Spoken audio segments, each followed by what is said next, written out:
Need your daily fix on mixed martial arts? We're going to kind of recap Bellator 155. From UFC 198. Who's who? Kind of a controversial decision. And who's not? I couldn't figure out why, and then it hit me. Well, don't you fret, because Golden State Media Concepts got you covered. Get your daily dose of MMA podcasts. Everything from the UFC, Bellator Fighting Championship, Extreme Cage Fighting, Invicta Fighting Championships, and so much more. Join us as we talk about some of the biggest names in mixed martial arts. We've got you covered here on Golden State Media Concepts MMA Podcast.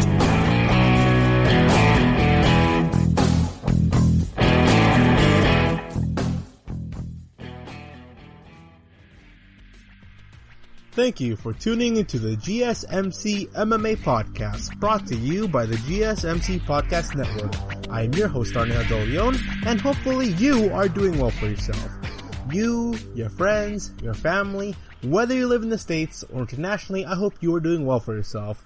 Wash your hands, stay healthy, and be safe.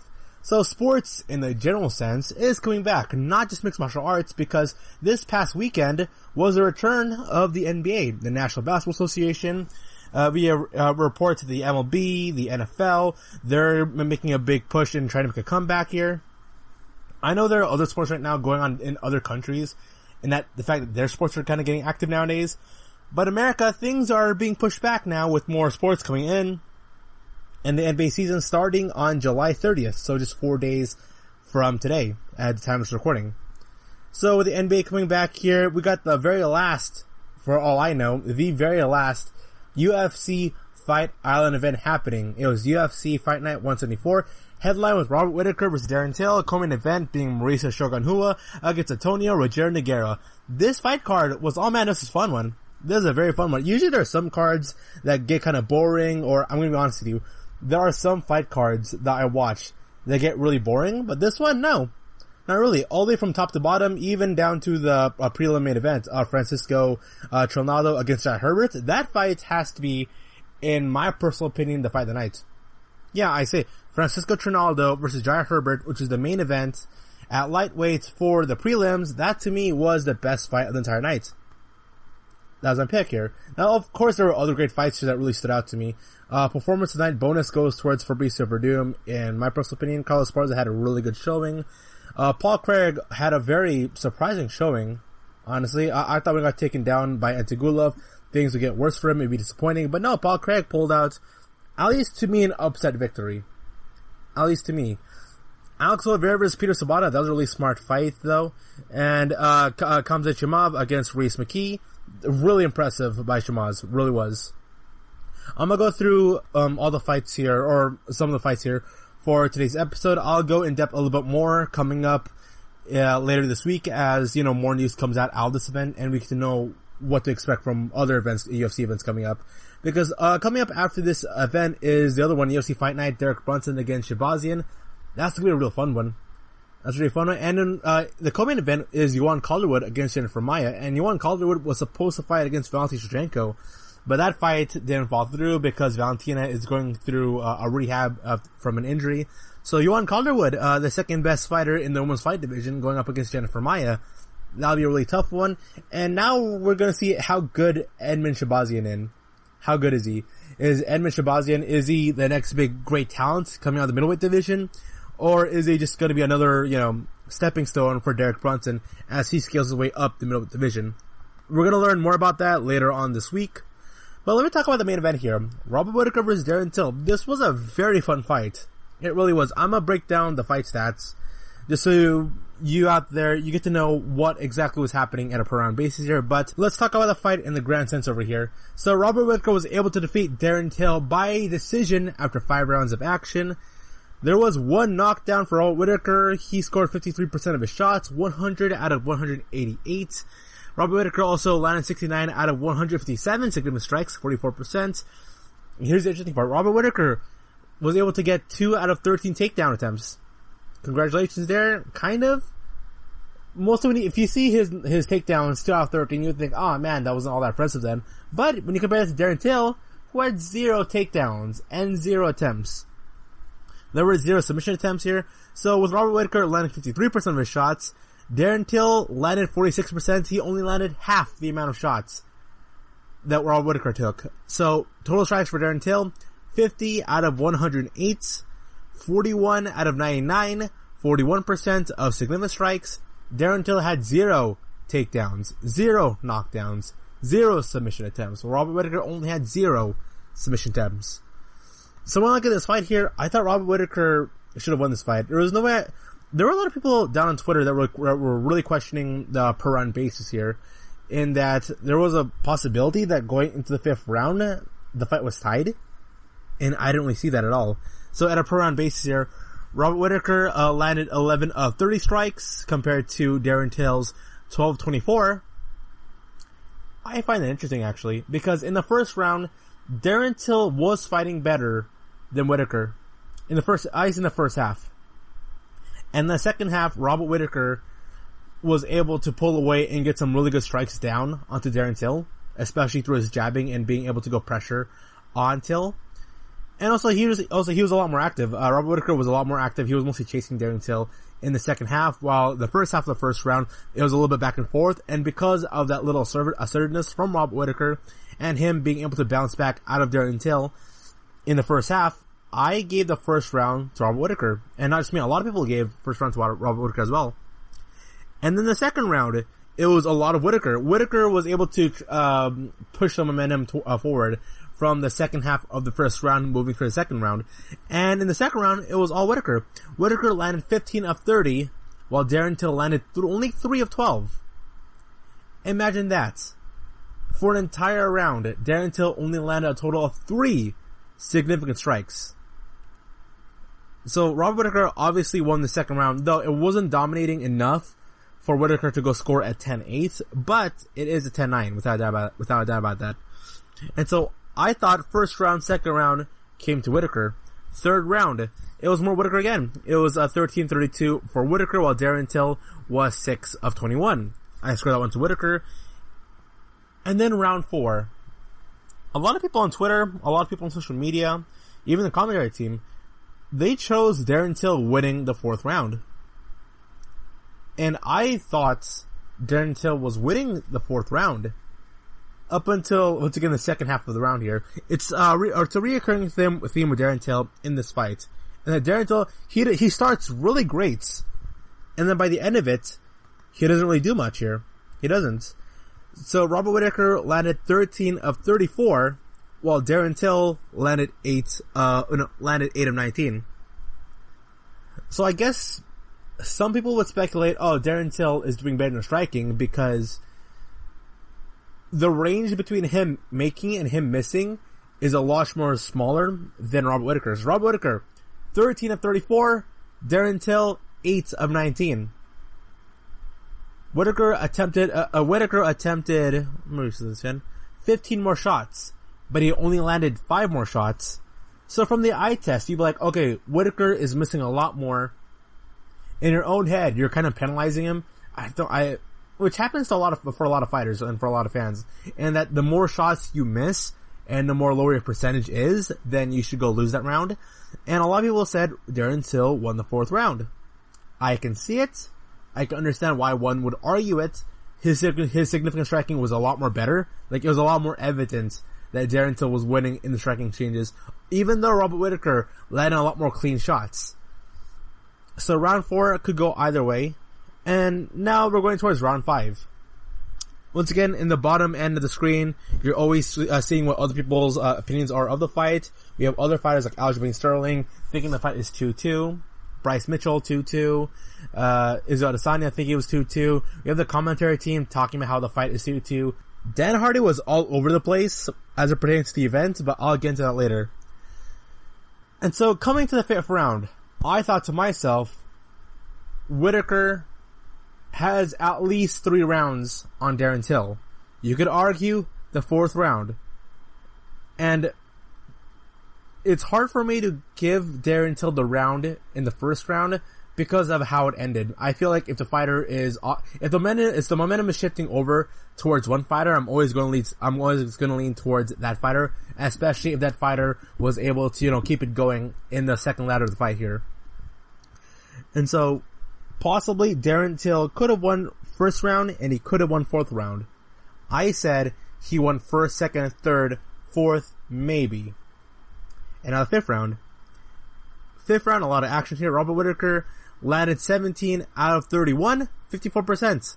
While Darren Till landed 12 out of 23, 52%. So once again, that was very close in terms of the percentages here, but Robert Whitaker just edges him out. And here's really interesting here. Robert Whitaker, as it pertains to landed by targets, he landed 46% of his shots on the head, 10% on the body, and 43% on the leg. Darren Till's only 12% on the leg, but 70% on the headshot. Darren Till was a headhunter in this entire fight. He was a headhunter, and when I was looking into the fight, the reason why I really believe Robert Whitaker should have won this fight, and why I think he had a lot of comfortability fighting against Darren Till's like insane length and insane reach, was because Darren Till has very easy tells. Like you could tell, and also on that, Darren Till was like kind of strange and off in this fight. What I meant by that is because he's cuffing in the middle of the striking. He's just cuffing, walking his way towards the opponent. He's like sneezing also. He's like breathing in through his nose kind of heavily when he really shouldn't, when he really didn't get like all that banged up in the head in the first place. Like Darren Till felt just a little bit off in his fight. And every time Darren Till would cuff, here's the thing, Darren Till would attempt a combo, he'd do like a 1-2 jab combo, and then go, Robert Whitaker recognized that. And then every single time Darren Till attempts a combo and starts cuffing, or sneezing, or rubbing his eye, then Robert Whitaker just goes in for like, kind of a cheap shot. It was kind of dirty, but I didn't know what's going on with Till there. And so Robert Whitaker is able to go defeat Darren Till after 5 rounds of action. It was a real fun one. Definitely Darren Till did not get robbed in the fight. I can safely say that Darren Till pulled out a really good performance then, a really elite one. It wasn't the very best because Whitaker was just a much more better fighter. And so that's the end result there, and Robert Whitaker was able to defeat Darren Till, and I don't know what to expect. I don't know what's next for both of these fighters in line here. Obviously you got Paulo Costa versus Israel Adesanya coming up in the near future. That's the next possible matchup. But what is next for these two fighters here? I'm looking up here in the middleweight rankings. So Paulo Costa, Israel Adesanya. And right now, and Kelvin Gastelum just recently lost to Jack Hermansson.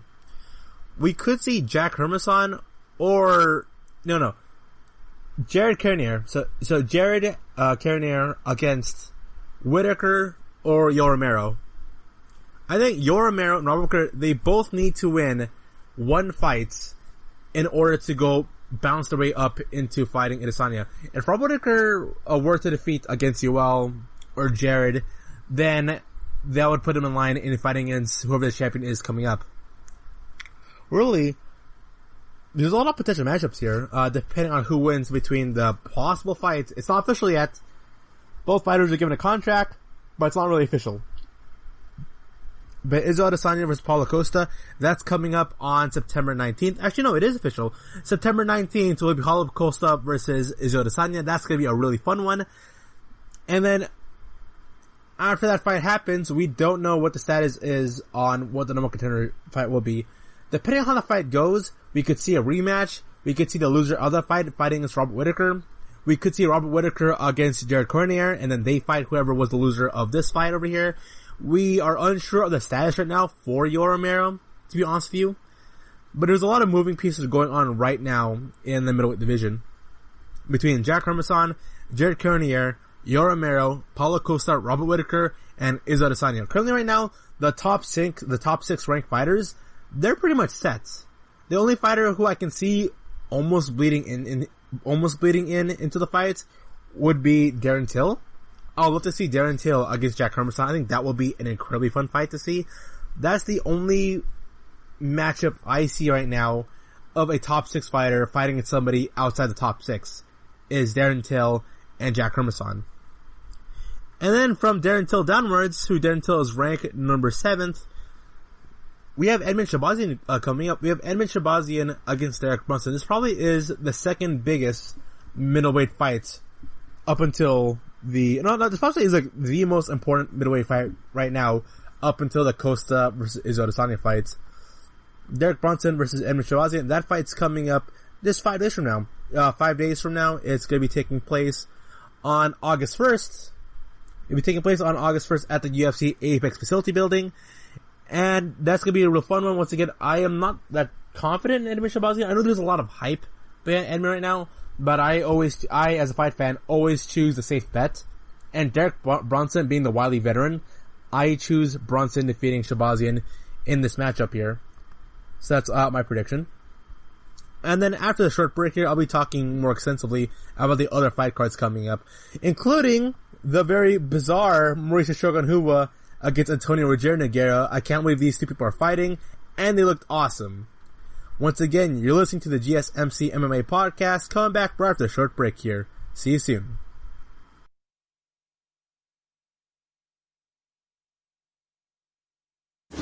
Check out the show built around the women of MMA. From the UFC to the extreme cage fighting, we got the fights covered. Listen. It's the Golden State Media Concepts Women's MMA Podcast. The latest news of upcoming fights, discussions of previous matches. Join us as we talk to and about the biggest names in women's mixed martial arts. Past, present, and future. When it's the women's fight game, you know where to listen to. The Golden State Media Concepts Women's MMA Podcast. This is your ultimate stop for everything sports. The Golden State Media Concepts Sports Podcast. Should I say more? From the NFL, MLB, the NBA to MMA, it's all in here. The Golden State Media Concepts Sports Podcast. Listen now. And we are back. So I'm talking about UFC Fight Night 174. Robert Whitaker defeated Darren Till in the main event, but what about the co-main event here? Mauricio Shogun Rua versus Antonio Rogério Nogueira. This feels like a time machine fight. It really is. I did not expect these two fighting each other again in the year of 2020. But if this is Antonio Rogério's last fight, possibly, this could be his real possible last fight here, who better than Mauricio Shogun Rua here? So Mauricio Shogun Rua was able to win the fight after 3 rounds of action by decision. I'll be discussing the, wow, I'm looking at the fight numbers right now. It's so similar. That's really scary. So here's the total fight stats after 3 rounds of action. Mauricio Rua landed 78 out of 129 total strikes. I'll say it again. Shogun landed 78 out of 129. Rogério Nogueira landed 75 of 129. These two somehow landed the exact same number of total strikes. Shogun just landed 3 more. Significant strikes now. Shogun landed 54 out of 103. Nogueira landed 46 out of 100. Shogun landed 8 more shots, but attempted 3 more shots in the significant strike category. And the last thing that would happen, I would expect from this fight, Shogun landed 2 out of 4 takedowns. You would think Nogueira would do that. I know Shogun has a really good ground game, but dang, I just didn't expect this. Yeah, Shogun attempted 2 out of 4 takedowns, and he got it. He got one of them in the first round, actually. So it's got a per fight round basis. Both these fighters have such similar stats. It's almost insane if you think about it. First round, Shogun landed 16 of 36, 44%. Nogueira landed 13 of 30, 43%. Mauricio Shogun Rua landed 15 of 31 compared to Nogueira's 15 of 39. And Shogun landed 23 of 36, while Nogueira landed 18 of 31. This is a tough fight. It really was. And I guess the reason as to why Shogun defeated Nogueira is just because his overall striking, it looked more better and it was a lot more diverse and a lot more dynamic than Nogueira. Because while Nogueira was mostly headhunting throughout this entire fight, he barely attempted any clinches. Shogun was doing, Shogun does what Shogun how he does. He's not a one-dimensional fighter. He landed 50% of his shots by the head. He landed 20% on the body. And here's the key thing as to why Shogun won this fight. He landed 29% of his shots via leg kicks. 30%, or, it's 29, 30%, you can go either or for there. And here's the thing, Nogueira he landed 0 of 0 of leg hits. 0. Nogueira landed 0. He had only one clinch. Only one clinch. Compared to Shogun's, who landed 16 of 17 leg kicks. And especially by the end of the third round, oh man, Nogueira's legs, they look buckled. They look really, really bad. Which really, because if I'm looking through the fight stats here, in that Shogun Rua really did dominate Nogueira in that third and final round here. When I was looking at the fight, Nogueira looked like he was very slow. He was kind of stumbling a wee bit. He was kind of shaky. And his movement, his striking power and accuracy and being able to go angle his shots weren't as good as they were in the first and second round. And it's because in the second round, that really was when Shogun was just slowly landing the leg kicks. Leg kick. Rajel was able to go and put away with some headshots, but through Shogun being able to position himself kind of in a bad position by setting himself to go get some headshots from Nogueira, he was able to go get some leg kicks in, which helped him in the third round. This is a really insane fun fight. I did not expect either of these two fighters to go compete each other in the year of 2020. But it was a fun one. It was a real treat, and I recommend people... Shogun is my favorite fighter of all time. I really believe Mauricio Shogun Rua, at one point or another, was the complete fighter. The only person that stopped his... The reason as to why he stopped his title reign ended so quickly and so short was because he fought against John Jones. And John Jones, you could argue, is the greatest of all time. And also, Shogun went through a process of injury and he got a little bit more older. But Prime Shogun has to be one of the best light heavyweight fighters of all time. Without a doubt about that. Now, I feel bad for Jared Nogueira in the fact that he wasn't able to retire with a victory over his head. But he had a really great showing there. And if that truly is Nogueira's last showing and last fight, you know, I don't really see anything wrong with it. He pulled out a really good performance. It just wasn't enough to go and give him the victory here. The third fight of this card, I gotta give myself an L. I gotta give myself a huge, big, fat F and an L, because it's Fabricio Verdum against Alexander Gustafsson in the heavyweight division. Now then, let me give you some context here. This is Alexander Gustafsson's debut in the heavyweight division. He left the light heavyweight division just because, there's nothing else for him to do there other than beat John Jones for the light heavyweight title, but that's not idealistically good. I don't see that happening. I just really don't. And so he's moving up to heavyweight. Fabricio Verdum is coming off a USADA suspension and a loss to Alexei Oleinik. I predicted this fight would be Alexander Gustafsson winning. I genuinely believe that Alexander Gustafsson would go knock out Fabricio Verdum. That's my prediction. Now, I'm wrong. I completely discredited Fabricio Verdum. I underrated him. And I'll say this right now. I was wrong. Fabricio Verdum had an amazing showing on Alexander Gustafsson. Not only that, one of the best parts about this fight really was the fact that Verdum looked so much better. He was in much more better shape.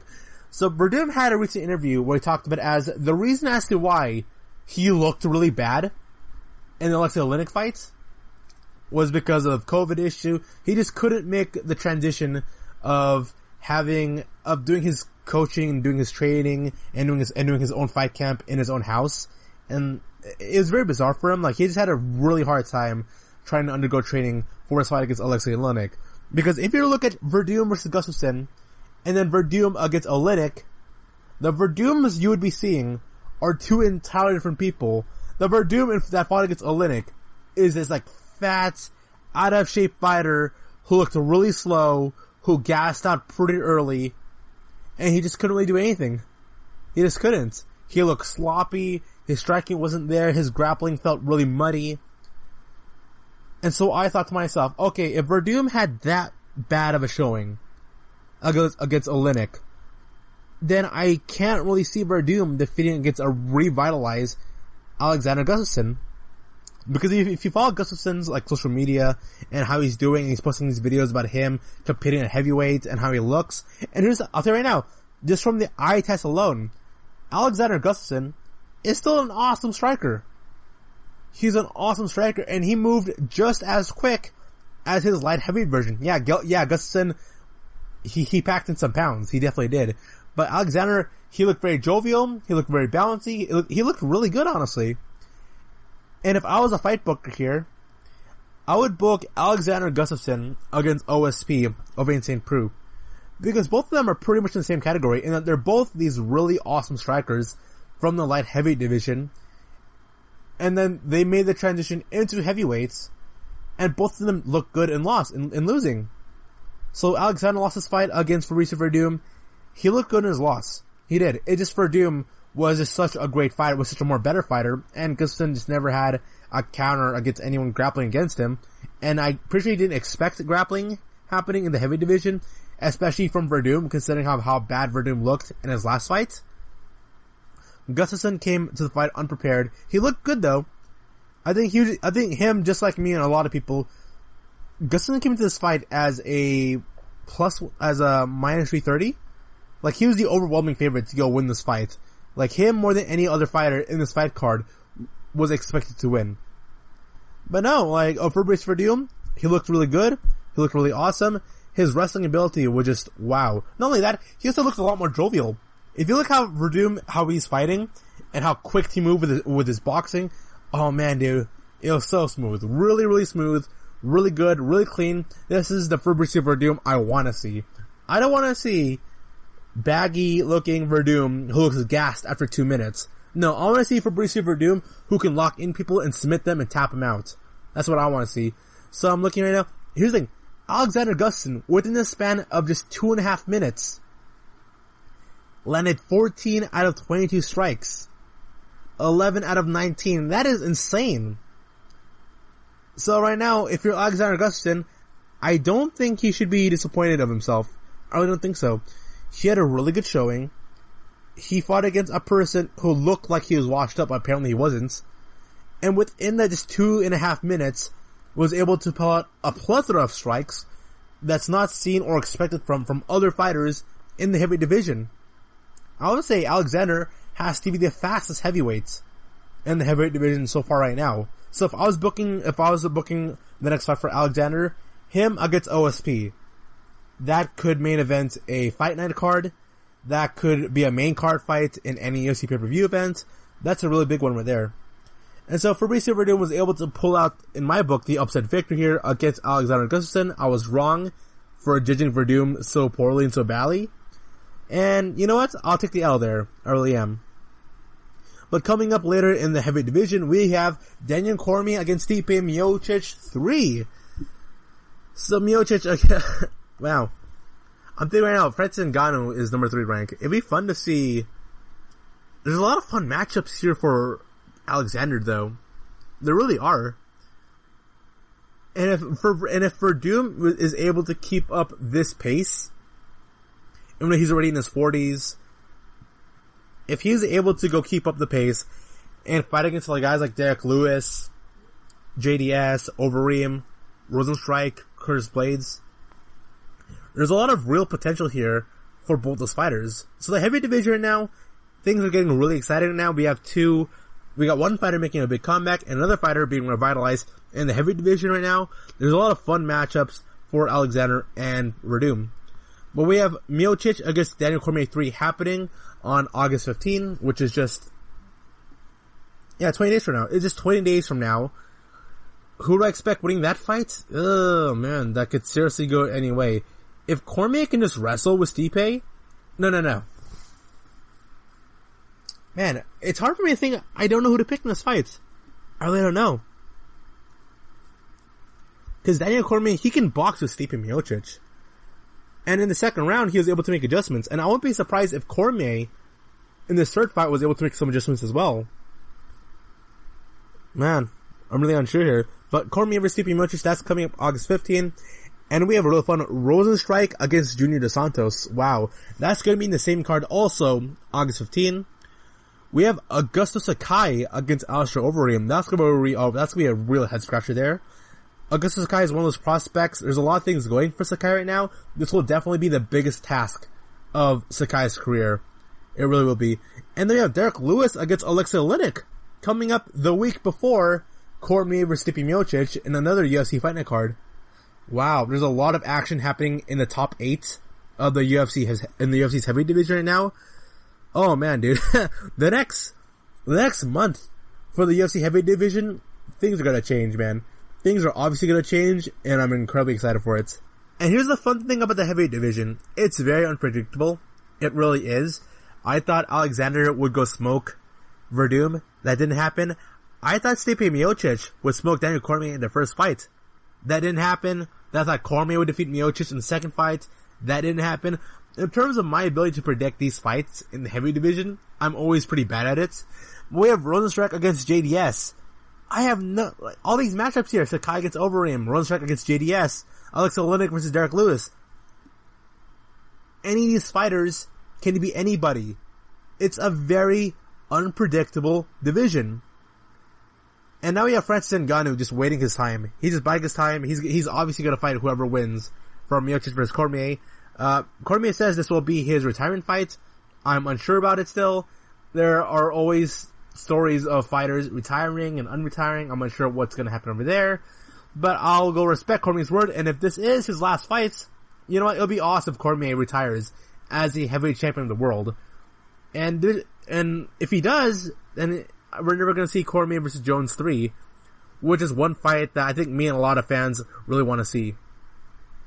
So you're listening to the GSMC MMA podcast. Coming back right after the short break here. See you soon as I talk about more UFC action. Tired of searching the vast jungle of podcasts? Now listen close and hear this out. There's a podcast network that covers just about everything that you've been searching. Hey! The Golden State Media Concepts Podcast Network is here. Nothing less than a podcast bliss with endless hours of podcast coverage. From news, sports, music, fashion, cooking, entertainment, fantasy, football, and so much more. So stop lurking around and go straight out to the Golden State Media Concepts Podcast Network. Guaranteed to fill that podcast itch. Whatever it may be. Visit us at www.gsmcpodcast.com. Follow us on Facebook and Twitter and download us on iTunes, SoundCloud, and Google Play.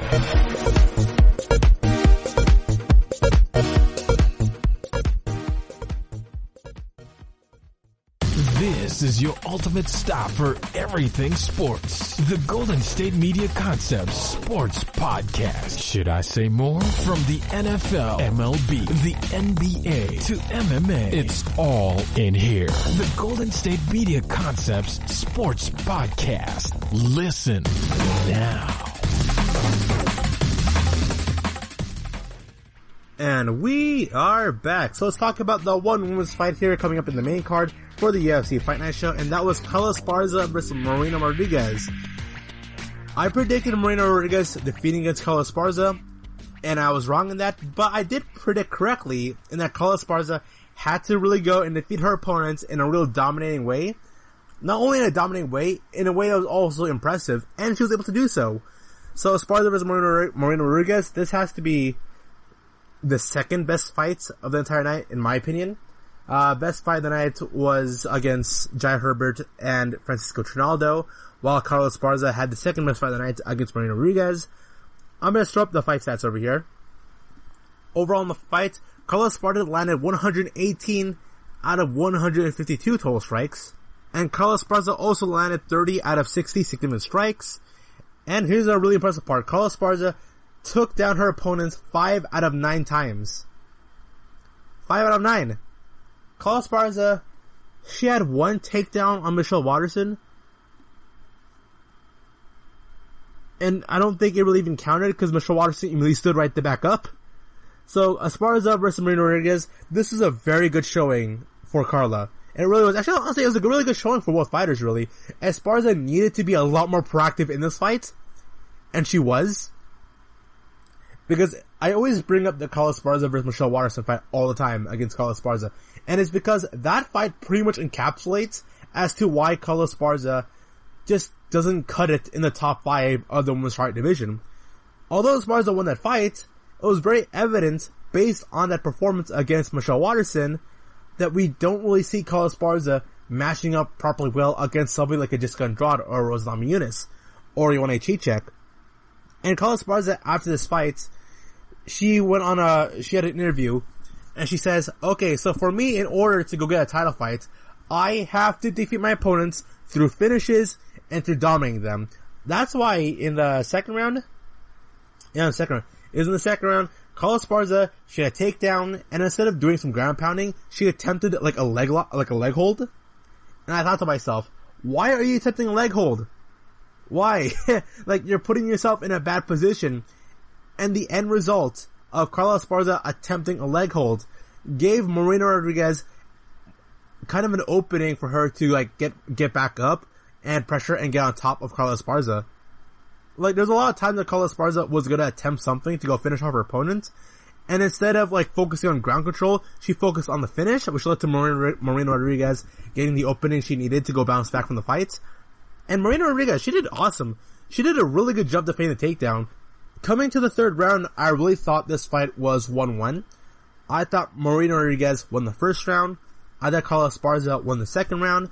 And in the third round, Carla Esparza was able to go bring over the momentum from the second round and was able to go dictate the pace of the fight and go and defeat Marina Rodriguez in the third round there. But yeah, really great showcasing by Carla Esparza and Marina Rodriguez. And so looking at the first round stats over here, Marina Rodriguez landed 20 of 33 strikes in the first round compared to Carla Esparza's 8 of 12. And then in the second round, Marina Rodriguez landed 14 of 29, while Esparza landed only 7 of 19. But Carla Esparza had a lot more ground control in the second round. And here's one thing Marina Rodriguez did really awesome, in that when she was in the bottom position, oh man, dude, she was letting Esparza have it. She was throwing out these like piercing elbow shots from the bottom, laying some hooks in, laying some strikes.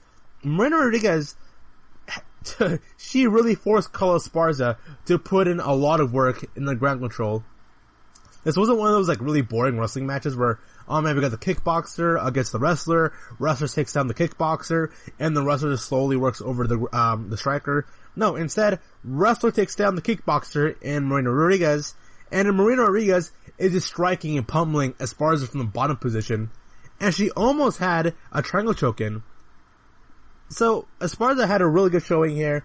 Marina Rodriguez had a really good showing, especially in the second round, but even though Marina had a good showing in the second round, Carla Esparza did just enough of ground control in the second round that one could argue that she won that round. I say Marina Rodriguez won first round, and Marina could have won the second round, but Esparza's ground control gave her the win in the second round.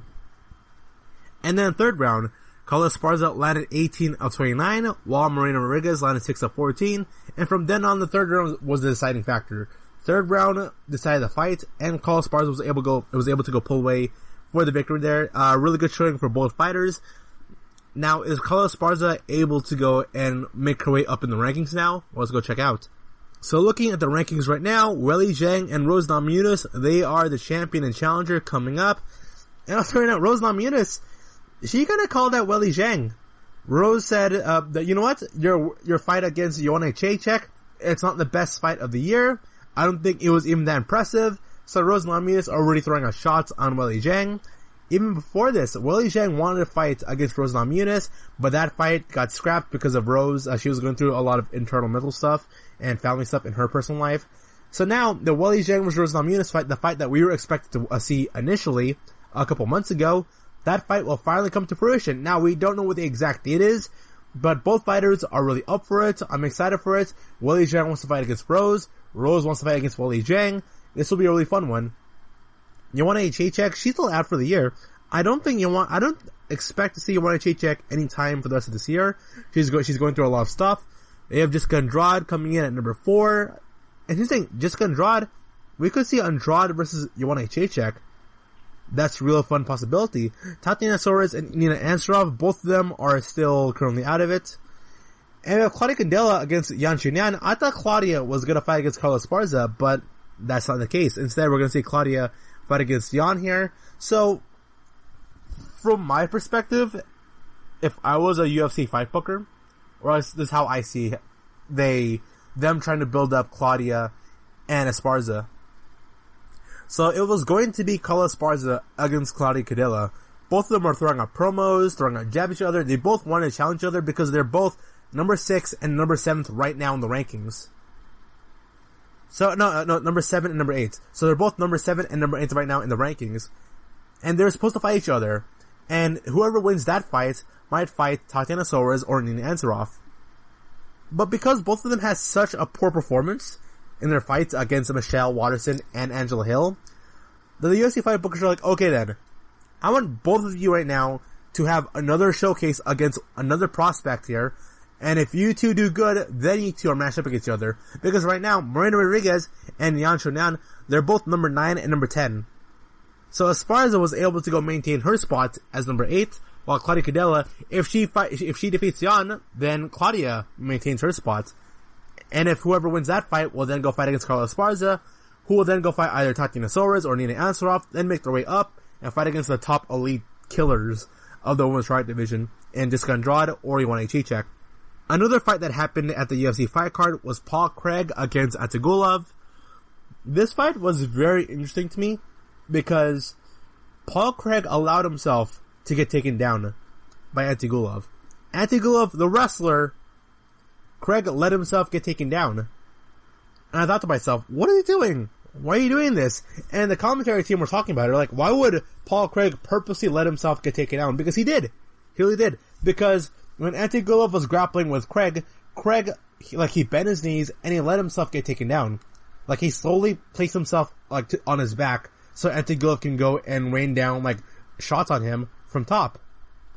And Antigulov laid down some really hard, vicious-looking shots on Craig. Not only that, Craig, he was prone on the cage. So I was thinking to myself, oh my gosh, this is a bad idea, dude. Why? Why are you purposely putting yourself in such a bad position against this grappler? And then, Paul Craig was able to go sink in a triangle choke from the bottom position while he's prone on the cage. And it was so scary because Antigulov, when he recognized this, instead of actually defending the submission hold, he instead just kept pummeling Craig over and over again, in the face with really hard shots while his head is on the cage. And Antigulov was thinking, alright, if I just pummel this guy's face hard enough, he will let go and he will release the submission hold. But no, Craig, he kept pushing forward, man. He went in for the triangle choke, got pummeled in the face a lot, was bleeding heavily, but he was able to get submission hold onto Antigulov and was able to pull out a very bizarre, strange submission victory just 2 minutes 6 seconds into the fight, and that was very impressive. Antigulov is a really good wrestler, and for Craig to allow himself to be placed in a bad position just to go for a victory, very risky. It's a very risky attempt. I can respect his ability to go for risks, but wow. That was very surprising, it really was. And then we had a fight that was very controversial here, and that was Alex Oliveira against Peter Sabata. I'll bring up the fight stats here, and then I'll go into why there's a lot of controversy for this fight here. And so, Alex Oliveira had 1 knockdown. He landed 48 out of 96 total strikes, 50%. He landed 45 of 93 in significant strikes. Compare that to Peter Sabata, who landed 30 of 68 total strikes, while also 29 out of 67, 43% for significant strikes. And so this fight was very controversial in that when I was looking at this fight, Oliveira did awesome. He did great here. It pretty much was a kickboxing fight more than anything else. This was 2 fighters, 2 kickboxers who don't want to go to the ground. They want to go in there and they want to kickbox. That's what they want to. Both fighters were just trading off leg kicks over and over again. Alex Oliveira, by the end of the first round, Peter Sabata's abdomen was all red. It was pink. Peter Sabata's elbows were pink. Peter Sabata's knees were pink. And because Alex Oliveira was throwing out these nasty leg kicks, Oliveira attempted and landed more leg kicks and more body kicks than he did punches. And the same thing also applied for Sabata. It's just 2 guys trading kicks with one another. And here's why there's a lot of controversy in this fight. And it's because Herb Dean, the referee of this fight, Oliveira got a knockdown on Peter Sabata. He got a really good shot in. A really good knockdown on Peter Sabata. Sabata looks dazed. He looks out of it. And then Alex Oliveira slowly made his way towards Peter Sabata. He looked at Herb Dean, the referee, and was like, the fight is over. You hear Dan Hardy yelling, the fight is over, the fight is over. Herb Dean comes over to Sabata. He says, you know what? Fight's still going on. Alex Oliveira looks confused. Peter Sabata looks dazed. The commentary team look confused. And so Alex Oliveira rains in some bombs onto Sabata. And then Herb Dean finally stops the fights. And right afterwards, after Alex Oliveira was announced the winner of the fight, there was a video that was posted on Twitter where it showed Dan Hardy and Herb Dean. No, it was Dan Hardy just having a screaming match, just yelling at Herb Dean. And it pretty much is Dan Hardy talking about how awful and how bad it is that Herb Dean was able to let Oliveira pull out some strikes on Sabata, even though Sabata was definitely out. And so now there's currently an investigation happening right now with Herb Dean. Very strange. And that they might, suspend him from a couple shows. Maybe that's a real possibility. Or, take some money off his pay. It's a very confusing mess right now. And I'm hearing multiple people bringing in their side of the story. And it's not just Herb Dean. Herb Dean has done this before, where there have been fighters who got knocked down or got really dazed, and Herb Dean gives them time to go bounce back. He's the exact opposite of a lot of referees. If you look Herb Dean did not referee. You hear people like Dominic Cruz and Joe Rogan talk about it, how it's not right for the referee to go take away the win from the fighter who's on the ground because it looks like they're losing the fight. Give them the time, give them enough time to go bounce back and attempt a comeback. That's what a lot of fighters want. That's what a lot of fight fans want to see. They think it's right for the fighter who just got knocked down to be given an opportunity to go fight back. While there are a lot of fighters, a lot of fight analysts that believe, look, if there's a knockdown and it looks really bad, then you know what? The fight should just be ended right there. If I was in Herb Dean's position, I wouldn't have changed anything. I really wouldn't have.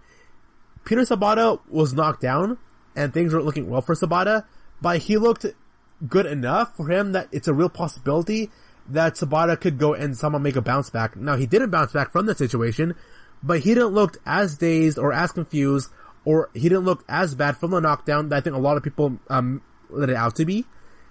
So, for Herb Dean versus Dan Hardy, was it the right call to end the fight later? Or should the fight have ended a little bit earlier? I said the fight ended how it should have. I think it was the right thing for Herb Dean to do to give Sabata the opportunity to go fight back. And once Sabata struggled and failed in trying to make a comeback from being knocked down, that's when Herb Dean made the right decision and stopped the fights. That's my call. You're listening to the GSMC MMA podcast, coming back right after the short break here. See you soon. Want to know the latest in soccer? Then listen to the Golden State Media Concepts Soccer Podcast. From MLS, the World Cup, and the Premier League, we've got you covered. The latest updates, the hottest matches, and news on the league's top players. It's the Golden State Media Concepts Soccer Podcast. David Beckham scores the goal to take England all the way to the World Cup finals. Listen now. And we are back. So I just want to go clean up a quick error that I just made there. It wasn't Alex Oliveira versus Peter Sabata, to which there was controversy that happened. The controversy stemmed in from the Francisco Trinaldo against Jai Herbert fight. And in the fight, Herb Dean, it was questionable on whether or not he should have called the fight later or called the fight sooner, because there's a knockdown on Jai Herbert. And now referee Herb Dean, he gives his own perspective on it. This coming in from MMAJunkie.usatoday.com. With the headline being, Herb Dean defends controversial stoppage, criticizes Dan Hardy putting on Superman shirts. So he provides his own perspective on it. This is written by Mike Bone.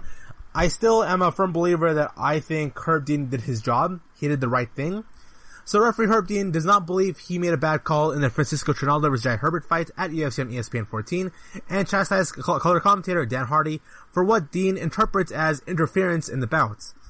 Dean has been the recipient of criticism for the timing of his stoppage in Trinaldo's third round TKO on Herbert on Saturday's fight card. I still say right now, Trinaldo against Herbert was the best fight of the entire night. After ripping Dean for failing to protect Herbert on the broadcast, the commentator and referee exchanged heated words face-to-face, cage side, at the conclusion of the contest. And Sunday, Dean went to public with his rebuttal. There's also a video on it. You can see it on Twitter and on Instagram of the two having a small altercation. Not really a big altercation, but it's mostly Dan Hardy kind of yelling at Dean and then Dean being like, whatever about it. So Sunday, Dean went public with his rebuttal. The veteran official said, by no means that was a late stoppage, and explained how Hardy's explicit yelling during the fight's ending sequence was both out of line and potentially dangerous. This is coming in from Herb Dean himself. What I really want to get into right now is during the match, someone yelled out, stop the fight. Dean said on Instagram, it's really interesting because there's only professionals there and there's not one fan in the building. Everybody has a job there. Everybody knows what their job is and that they have specific duties. I have a job to referee the fights. One of my duties is to stop the fights when the fighter's taking too much damage. There's two people who are authorized to advise me during that, to maybe yell out those words, stop the fights. There's one, the physician. We have a ringside physician who knows more about the physical body than I do. He's there to give me advice. If he can't get my attention, maybe he might yell, stop the fights. Then, there's the fighter's corner. They train with them, they know about them, they know more things about him than I do. They may know something I don't know. So that's why they would give me some advice to stop the fight. Ultimately, to stop the fight is my decision. I don't know who it was who did it, because I was looking at the fight, and I heard it, so I assume it was either the two people who were authorized to go do so. So he alludes to the cornerman. So here's the Herbie, he doesn't specifically say Dan Hardy, even though we know it's Dan Hardy, but he just doesn't want to say his name. Herbie continued to walk through the timeline of events from his perspective. After the match, I followed up. I asked the physician, he said, no, that fight was fine. You were doing perfectly fine with everything you did in that match, Dean said. I didn't get a chance to ask his corner, but I asked the inspectors who are in charge of his corner. They said no, the corner did not yell to stop the match. That means it was someone else out there to do a job. This is a very dangerous thing to do. If you put on your Superman shirt and decide that you're the smartest person in the room, smarter than the physician, smarter than the corner who works with the guy, and smarter than the referee, there's a chance you could bring in the information that could do the fighters a disservice. I'm looking at the match. I believe I'm getting information from the people qualified to do it. Under no circumstances would I even as a referee get up and yell to another referee to stop the match. If I were to do that, I would know there'd be a situation where I couldn't live with myself otherwise. I know there could be consequences. You know you would never see me in that position ever again. But I would sleep well knowing that I'd done that. The fight itself saw Herbert put in a strong effort over 2 rounds. Ronaldo turned. So here's why.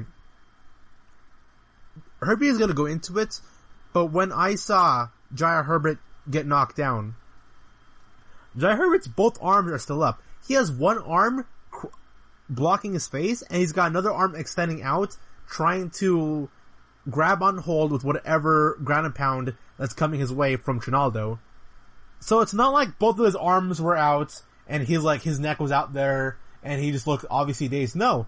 He looked a little bit out of it, but it looked like he had enough motor skills that he understands his position and is able to sort of defend himself. He kind of was. He was a little bit able to defend from the ground and pound from Francisco Trinaldo, but he was so dazed at that point that he just couldn't make a comeback there.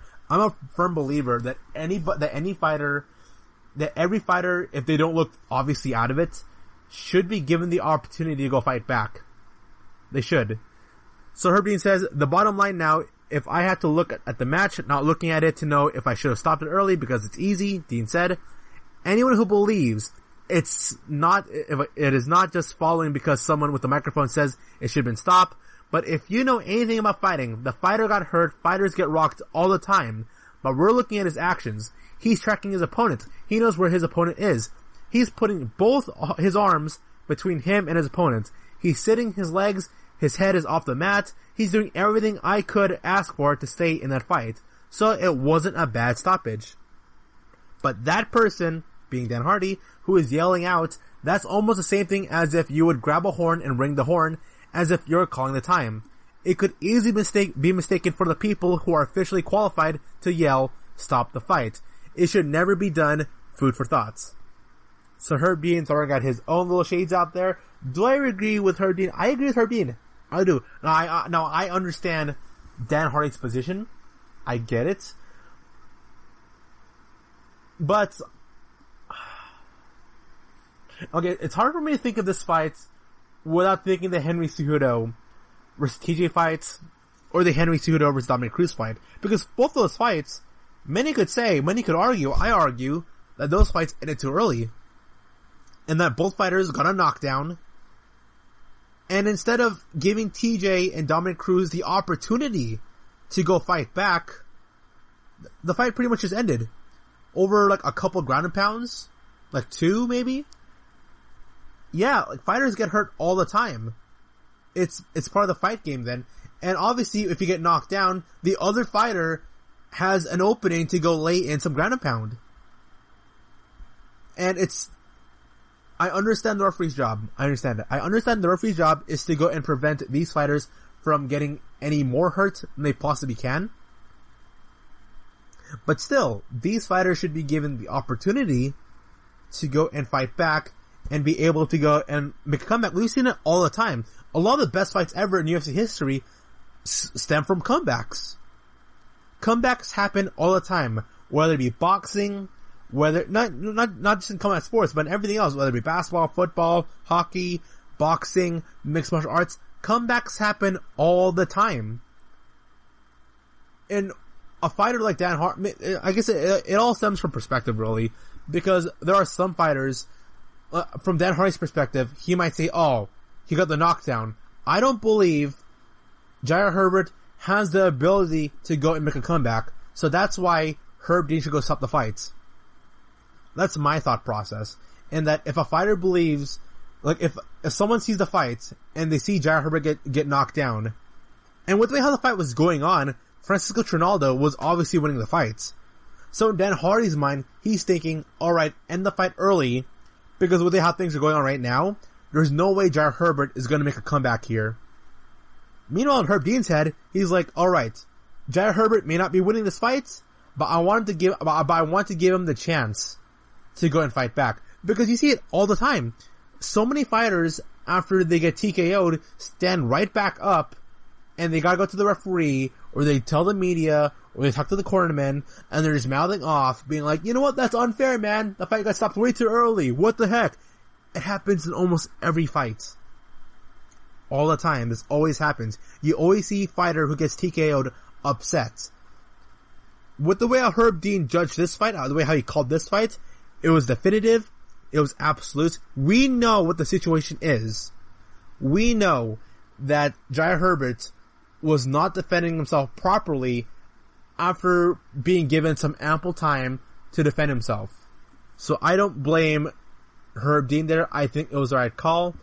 Dan Hardy perceived it the way that Jair Herbert shouldn't even be given the opportunity to make a comeback, because there's no way, from the way how this fight is going, that he is going to have a comeback. It's a peculiar situation. It very is. It all matters. It all depends on perspective. If one person sees the fight as, okay, fight should end early because that fighter isn't even going to win anyways, or, you know what, the fight shouldn't end early. I should treat this fighter, even though he's not doing well for himself, I should give him a chance to go fight back. It all depends on perspective and how you see the fight. And so Dan Hardy provides his own perspective through his Instagram, Dan Hardy MMA. He goes on to say, "I love mixed martial arts. Sometimes it doesn't love me back though, and that's alright. Regardless, I'll always do everything in my power to protect it, and those dedicating themselves to it. Sometimes you may disagree with me, and that's alright as well. I'm always going to speak my mind, and will always be backed up by what I feel in my hearts. If you understand what it takes to get in there, then you understand my passion and anger when I see a fighter left unprotected. It isn't the first time it's happened. That twice in a night, it is clear negligence in my opinion. The referee's job is more important than any other person in that building. It is on their shoulders to protect the fighters from getting seriously hurt when they are unable to protect themselves." You may just see UFC fighters in there, but I see friends, teammates, sons, daughters, mothers, and fathers competing in the sport that they love. When I make a mistake, I look stupid on live TV. When a referee makes a mistake, people are left vulnerable and can be seriously damaged. That can be life-changing, and we all have someone to go home to that loves us and wants us to be back in one piece. Thank you for all of the kind words and messages I've received. I am truly grateful. I'll see you all around. So, Dan Hardy still believes that he made a wrong call. Now, did he make the right call? Did he make a wrong call? It really does depend on perspective. I think that's just Dan Hardy being really over-emotional in the moment. Because I get over-emotional also as it pertains to like basketball or other competitive things I do. I have a tendency of getting very over-emotional and overthinking things and getting honestly carried away with like through sheer emotion. It's happened to me. It's happened all the time where I've had like a yelling or a screaming match because I'm doing something and I see someone else do something wrong. And I thought to myself, okay, if I was in your position, I would do this. And then I would end up having a yelling or a screaming match. It happens all the time, not just in mixed martial arts, but in other sports as well. So right now, I understand Dan Hardy's perspective, but I'm in agreement with Herb Dean. Dan Hardy sees the fight as Jair Herbert not defending himself, but he was. He had one arm covering his face. He had the other arm extended out. And it wasn't like Jair Herbert was prone or he was a vegetable and that he wasn't really moving. It wasn't like he had his tongue sticking out and both of his arms down. No. Jair Herbert was trying to defend himself. And here's something people need to think about. Let's say Jair Herbert were to hypothetically defend himself. Would it have still been a bad call for Herb Dean for stopping the fight? I'm not sure. If Francisco Trinaldo comes in, he goes for a ground and pound, and he lays in 3 consecutive strikes to the face of Jair Herbert, but then Jair Herbert on the 4th strike was able to grab on his arm and attempt a triangle choke. But Herb Dean was able to stop that and was like, alright, you took too much damage. Would that have been the right call or the wrong call? Are you fine with fighters being given the opportunity to go defend themselves? Or should you go and stop or should you take away that opportunity from the fighter if right off the bat you don't really believe he has the ability to go and defend himself? It all depends. It all varies, and that's the fight game. It's a very, very dangerous game here, and I like to see, Herb Dean said himself that he's gonna go expand upon it later, so I'll go and look into that when he does. And that right there closes off for today's podcast. You guys have been a great audience. All I gotta say is thank you. Thank you for listening to the GSMC MMA podcast, brought to you by the GSMC Podcast Network. I'd like to ask that you please remember to subscribe to the show and write a nice review. That really helps us. Also, if you can please follow us on Facebook, Twitter, and Instagram. Thank you, and have a good night. You've been listening to the Golden State Media Concepts MMA Podcast, part of the Golden State Media Concepts Podcast Network. You can find this show and others like it at www.gsmcpodcast.com. Download our podcast on iTunes, Stitcher, SoundCloud, and Google Play. Just type in GSMC to find all the shows from the Golden State Media Concepts Podcast Network. From movies to music, from sports to entertainment, and even weird news. You can also follow us on Twitter and on Facebook. Thank you, and we hope you have enjoyed today's program.